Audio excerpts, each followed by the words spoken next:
Mas, Lito, eu queria começar te perguntando o seguinte. Às vezes a gente se envolve no trabalho de Deus, ora, se prepara para aquilo, e Deus usa muitas vezes homens e mulheres que buscam a Ele em oração, que dependem realmente dEle, sentem que depende dEle, que não tem coragem de subir a um púlpito se não sentir a unção, que não tem coragem de falar nada se não tiverem a certeza de que Deus está com eles.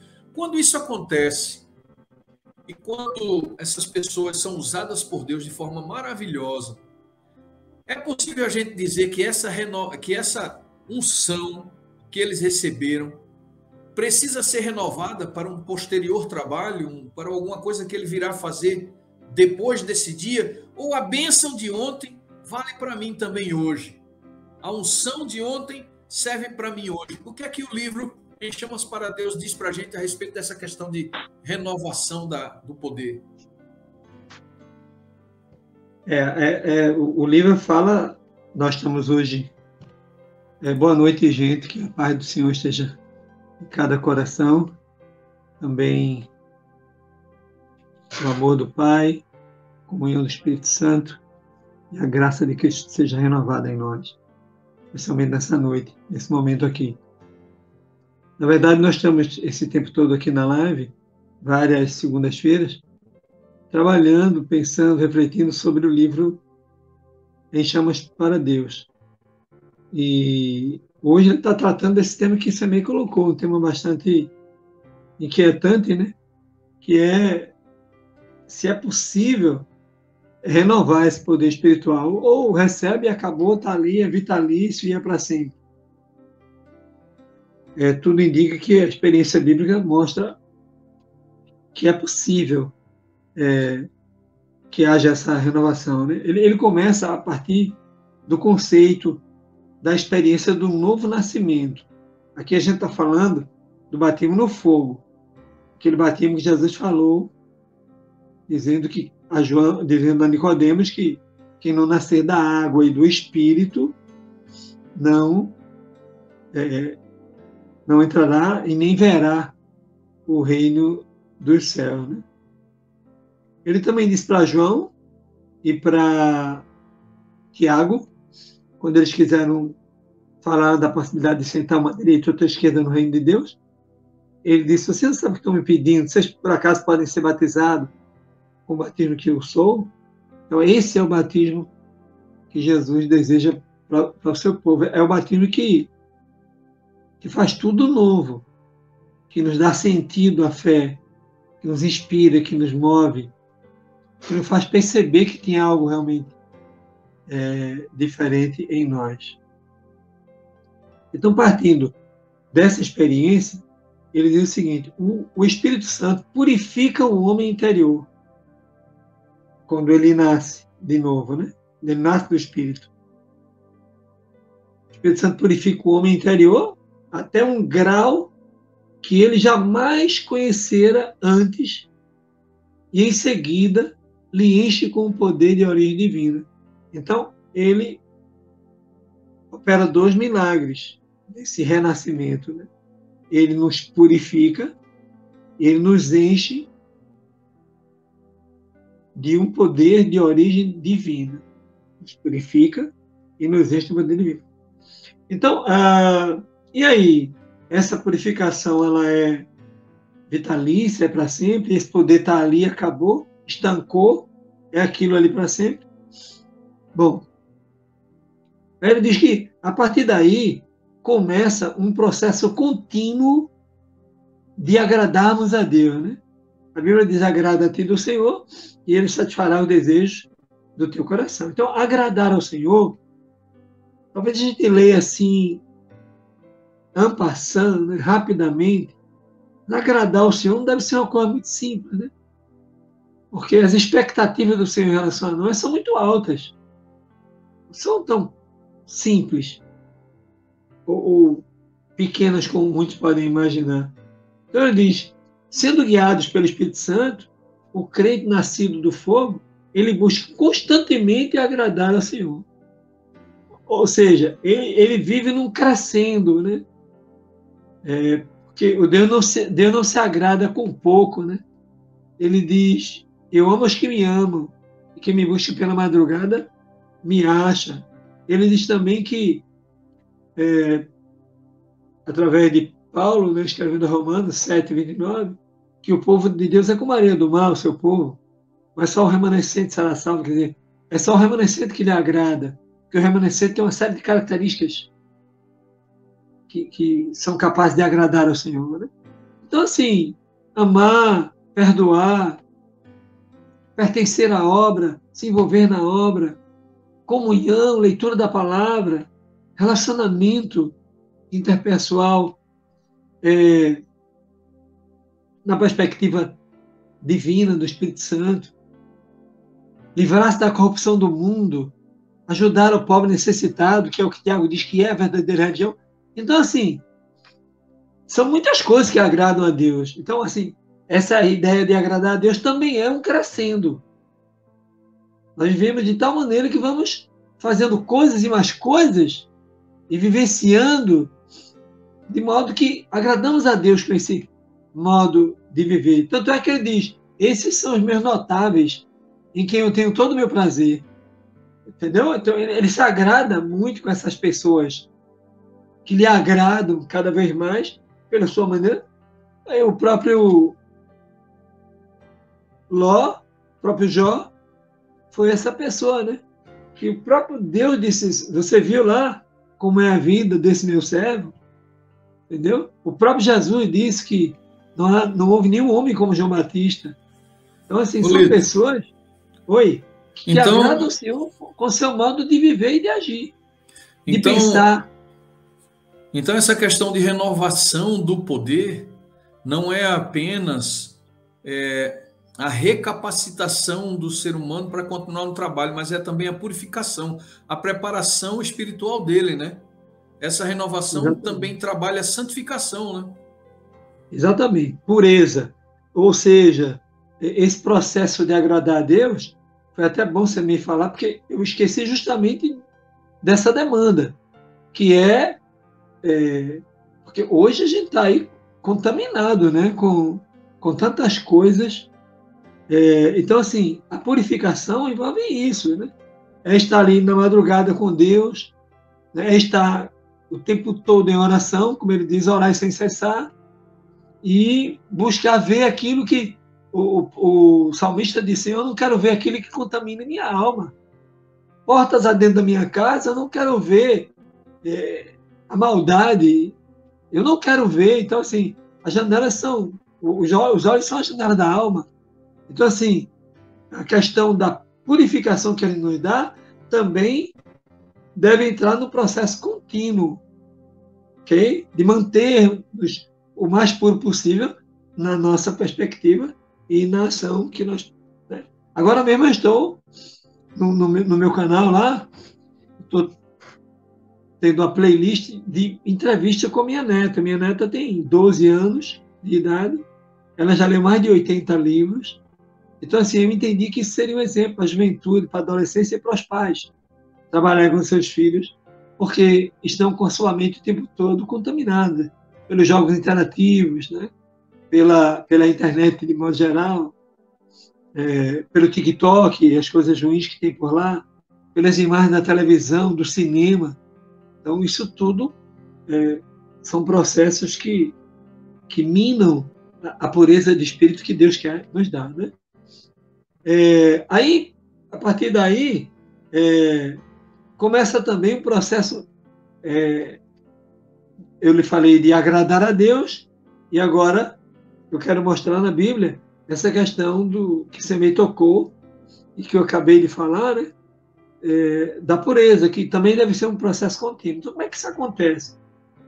O autor do Ele Me Chama para Deus, ele usa 1 Timóteo 5:22, que diz, não participeis dos pecados alheios, conserve-se a si mesmo puro. Ok? Isso aí é interessante. Quer dizer, Deus nos dá a pureza, ele pede que nós também nos esforcemos em manter essa pureza, porque a pureza que ele nos dá é uma imputação da graça, é uma justificação daquele que deixa o pecado para se tornar um justo. porque a Bíblia diz que o nascido do Espírito não vive mais pecando. Ele peca, mas ele não é mais aquele pecador quanto mais, ok? O pecado passa a ser uma circunstância, um acidente de sua vida. Então, de alguma forma, nós também estamos contribuindo com Deus e conosco mesmo em conservar a nossa pureza. É esse sentido de nós evitarmos de estar contaminando a nossa alma. Ok? Aí vem outro texto de 1 João 3,3 que diz: qualquer que nele tem esta esperança, qualquer que em Jesus tenha a esperança, quer dizer, essa renovação da esperança, ele diz, purifica-se a si mesmo, como também se torna puro. Então, isso é uma coisa aparentemente nova para muitos crentes que não têm pensado sobre isso. Então, Deus também atribui a nós esse cuidado com a pureza. Ok? Então, essa manutenção da fé e da esperança, quando nós estamos nela, nós estamos também num processo de purificar a nós mesmos, entendeu? E de nos tornar puro, manter essa pureza, ok? Então, é um papel que nós temos nessa nova capacitação que recebemos, ok? Do Espírito Santo.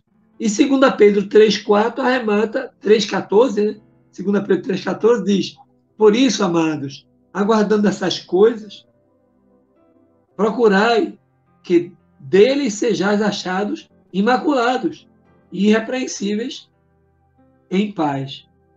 Então, assim, Deus, no primeiro passo, nos imputa a justiça, a pureza, e ele renova isso todos os dias, porque a Bíblia diz em Hebreus que Jesus está intercedendo junto ao Pai todo o tempo para nos manter, porque a Bíblia diz que só os puros de coração entrarão no céu. Então a ideia é essa, é recebermos novas capacitações de pureza e agirmos de modo a não nos contaminarmos novamente, nos mantendo puros. Nós temos esse papel também, de preservar a pureza implantada por Deus, por Cristo, pelo Espírito Santo, né? Aí vem uma coisa linda que ele, já indo para o final, ele se refere a Zacarias, né? O texto de Zacarias é o seguinte, Zacarias 4, 12 a 14, diz o seguinte: respondendo-lhe outra vez, disse: que são aqueles 2 ramos de oliveira que estão junto aos 2 tubos de ouro e que vertem de si azeite dourado? Zacarias pergunta. Aí Zacarias diz: e ele me falou dizendo: não sabes tu o que é isto? E aí eu disse, responde Zacarias: não, Senhor, eu não sei, Senhor meu. E aí Jesus responde, né, dizendo: então ele disse: estes são os 2 ungidos que estão diante do Senhor de toda a terra. Então, assim, os candelabros, os 2 candelabros, né, ele diz que representam os ungidos da terra, ok? E aí é preciso lembrar nessa hora o seguinte, que uma das funções do sacerdote, Semei, e vocês estão me ouvindo, era repor o azeite, repor o óleo, reacender o fogo. Lá no Shekinah, o fogo era reaceso. Tá? Não se deixava ele apagar. Alimentado, né? E alimentado, exatamente. Não reaceso, alimentado. E o óleo era, de novo, uma porção de óleo era colocada ali, para que o óleo não terminasse. Tá? Então, aí o autor do livro Enchendo Vasilhas diz: o óleo ele se gasta com o uso. Entendeu? Então, são porções que precisam, né? Deus me dá uma porção para uma determinada tarefa, né? Fazer uma conferência aqui, e aí eu oro. Eu já não estou mais naquilo, eu já estou numa outra coisa, em uma outra missão. Quem sabe no problema com a minha esposa, grave, aí eu preciso, o Senhor me dá força. E assim, eu preciso de novos cuidados, novas posições, novas capacitações, renovação do espírito para as demandas que se vêm futuramente. Por isso que eu não posso deixar o Espírito apagar em mim. Né? Uhum. E isso me faz lembrar agora, acho que vocês vão lembrar também comigo, talvez alguns já estão lembrando, das virgens loucas. As prudentes tinham azeite como elas também tinham. Essa visão representa a igreja de Deus. É exatamente isso. O povo de Deus, no meio do povo de Deus tem o joio e o trigo. Né? Tem o povo, que é o povo denominacional, é o povo nominal, e tem o remanescente. Então, o povo de Deus tem vacilado. É povo de Deus, mas não tem as características de quem crê. Está vacilando com a questão do óleo. O óleo está ali esvaziando, acabando e não está tendo reposição. Né? O Shekinah está ali se apagando e não está se tendo cuidado de manter aceso, de alimentar as chamas. E por isso elas foram chamadas loucas. Que o noivo veio para quem? O noivo veio para a igreja. Essas virgens são símbolos da igreja de Deus. A igreja imaculada, a noiva de Cristo. Talvez Então, parte aqui, delas foi. talvez aqui esteja justamente a chave para a gente compreender essa parábola das 10 virgens de forma ainda mais clara, né, Lito? Porque Exatamente. é muito importante isso. 5 delas não foram em busca da renovação, não tinham aquela reposição diária que garantiria que elas sobrevivessem se por acaso o noivo demorasse, né? Dormiram. Uhum. Estavam dormindo. Né? E essa é a condição da igreja nominal. Ela é uma igreja sonolenta. Né? A mornidão lhe leva ao sono, porque ela não é quente nem fria. Okay? Nós somos essa igreja Laodiceia. E o Espírito Santo está o tempo todo recomendando ouro provado no fogo, vestiduras para cobrir a nossa nudez, e o colírio, que é símbolo do Espírito Santo, para renovar a nossa visão o tempo todo, nos dá a condição de podermos vermos em que condição está a igreja hoje, na sua grande maioria. Talvez isso choque muita gente, mas infelizmente é verdade, não é pastor Gondim e nem é o autor do livro que está dizendo isso, a própria Bíblia fala isso, deixa claro. E Deus está levando para lá a exceção, né? A minoria, o remanescente. E aí, então essa coisa de que o fogo se extingue, ou que o poder termina com o uso e que precisa de novas renovações, e que o óleo também se acaba, é fundamental para a gente. Né? Então, ele termina dizendo que é preciso cumprir o máximo do propósito de Deus para nós. Okay? Aí vem o texto que diz, nós não podemos cumprir o máximo do propósito de Deus. Veja, cumprir o máximo do propósito de Deus não é uma coisa tão fácil. Né? Quem conseguiu isso? Só os que permaneceram firmes, sendo retroalimentados pelo Espírito Santo e crescendo. Você nota que eu vou já chegar nos nomes, quem teve essa experiência viveu um crescendo. Eu vou já chegar lá, tá? Mas o que eu quero dizer agora nesse momento é que o propósito de Deus para nós é muito alto e ele pode ser alcançado por essas constantes provisões. Aí ele diz, não podemos cumprir o máximo do propósito de Deus apoiado em memórias de bênçãos e capacitações passadas. Eu vi Semei, quando estava na igreja central de Recife, como pastor distrital, aquela igreja era uma das igrejas mais duras e difíceis de implantar pequenos grupos. Ninguém queria isso lá. Era uma experiência renovadora, muitas igrejas estavam vivendo.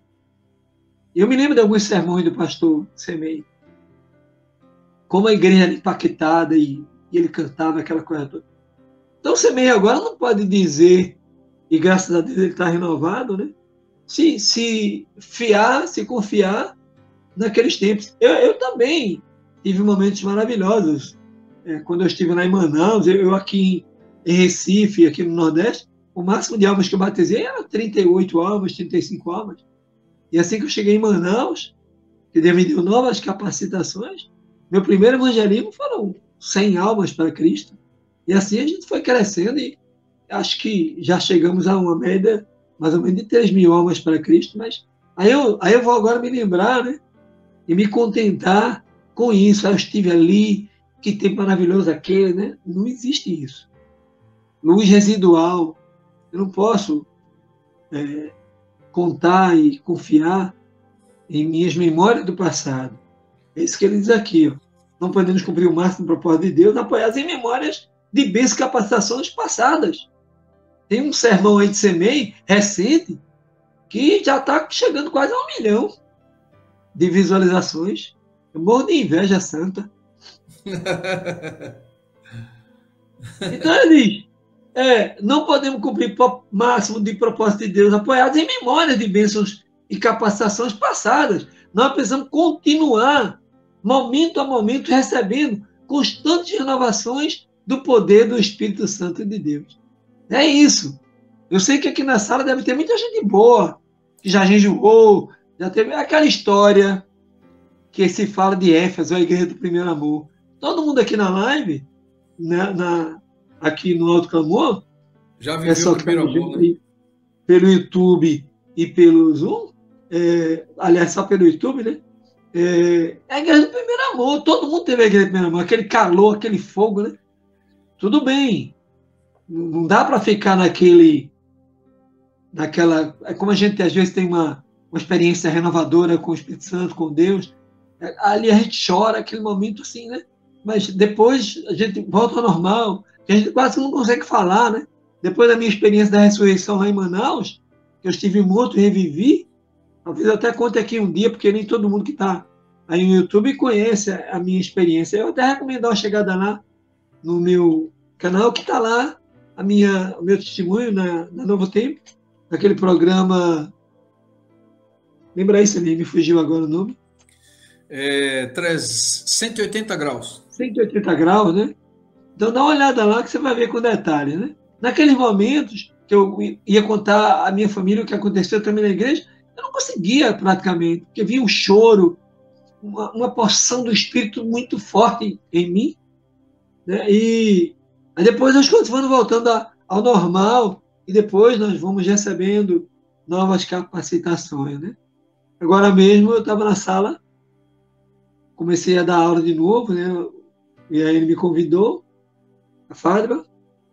Eu estava lendo atenção, que eu estou há 2 anos sem dar aulas na faculdade, e voltei a dar agora, e eu costumava memorizar o nome de todos os meus alunos. Eu estava lendo aquela atenção e eu orei antes de sair de casa, pai, me dá de novo aquele poder, que eu estava imaginando que eu não ia ter condição de memorizar, né? E aí Deus me deu, e 15, 20 minutos já tinha os 40 nomes dos alunos memorizados. Quer dizer, aquilo só foi possível com o Espírito Santo. Então, assim, ele vai renovando essas forças em nós, e o nosso papel é não nos distanciarmos dele. Ele está ali conosco, normalmente, e ele reaparece de maneira mais intensa, dependendo do movimento que precisamos fazer, do lugar onde estamos ou da missão que recebemos. Tem novas capacitações aqui, guardadas, né, para a gente. Isso. E aí vem aqui, ó. Aí vem a chave da coisa aqui também. Aí ele diz, Balaão, o rei Saul, Eli e seus filhos foram usados a despeito da sua condição espiritual. Aí ele agora relembra muita gente que não era tão santa, não era tão... Então aqui na sala, dependendo das pessoas que temos, com suas dificuldades e tudo mais, Deus vai usar. Só que ele quer usar muito mais. E ele quer que essa ênfase do Espírito Santo que possa correr em nossa vida a despeito de nós, apesar de nós, né? Que sirva de alento, de incentivo, de motivação para a gente ficar ligado, né? Para continuar seguindo. E isso não aconteceu com esses indivíduos. Eles foram usados poderosamente. Foram todos revestidos, foram ungidos. Né? Eli e os seus filhos foram todos ungidos. Mas, em algum momento das suas vidas, eles foram decaindo. E aí se deixaram esvaziar e, por isso, fracassaram e foram gravemente punidos, né? Então, assim, já Moisés, Caleb, Josué e Paulo, vocês vão também notar que no primeiro momento eles não estavam assim plenos do Espírito. Eles foram se aperfeiçoando, recebendo novas capacitações, ampliando, né, a atuação do Espírito em si mesmo. E eles foram crescendo. Quer dizer, lá no comecinho, Moisés chegou a dizer assim, eu sou gago, não tem condição para mim. Né? Caleb, outro também, que o Espírito Santo foi tomando, e o máximo dele foi ali, quando os 10 espias, dos 10, eles 2 insistiram e os outros desistiram e fizeram derreter o coração do povo, segundo eles mesmos disseram. Josué é outro, e o clímax ali foi quando Moisés o revestiu, né? E lá na frente, quando ele encontra-se com Jesus, e Jesus diz, olha, o solo que está pisando é sagrado, tira as sandálias. E ele começou a mostrar ele como é que seria a vitória sobre Jericó. Gente, aquilo ali foi um ápice da vida de Josué. Aí vem Paulo também, né?